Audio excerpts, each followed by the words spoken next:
Select data from an Excel drop-down list that allows a user to fetch a related data. In this example, by selecting a country, an equivalent capital will be shown on the adjacent column where data source resides on the same sheet.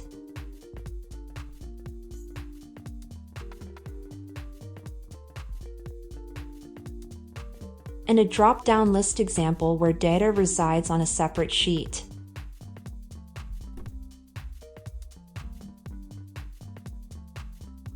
First, make a reference data, and in this example, a list of countries with its corresponding capital or cities.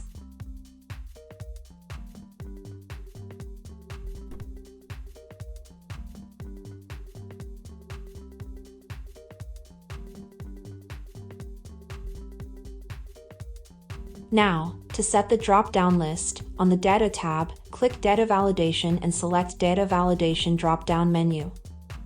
On the Data Validation window, under Allow Drop-Down List, select List and the data source. In this case, the list of countries and test the drop-down list.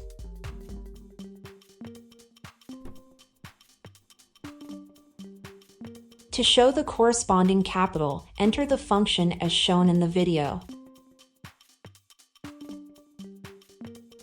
Set the reference data to search. Set the table as data source reference.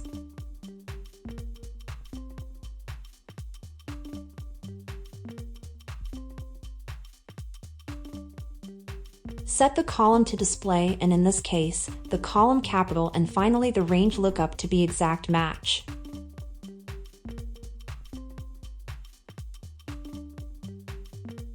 Now, let's check if it works.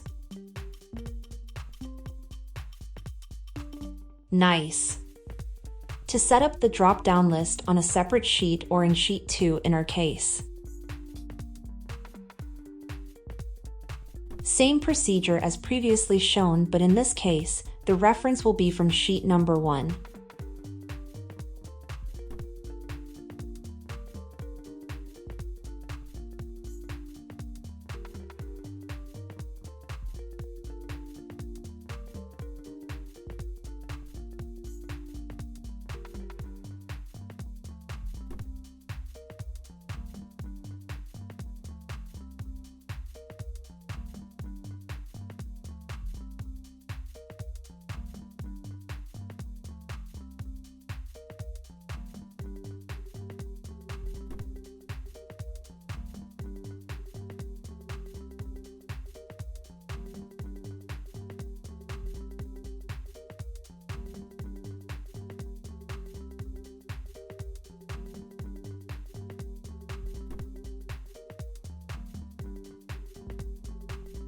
Now, let's test if it works. Nice! Thanks for watching.